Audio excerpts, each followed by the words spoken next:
Hello guys, in today's video I will be showing you how to edit your name on your account on Alibaba easy and quickly. So first of all, enter the application,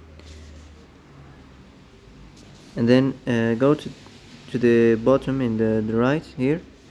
Now click on your profile up here, and now as you see here you will find your full name, so click edit. Now as you see here you can change it as you like, and click save, and it will be changed. So that's it. That's how to change your name or your full name on your account on Alibaba easy and quickly. And that's it for today's video. I hope this is the answer you've been looking for.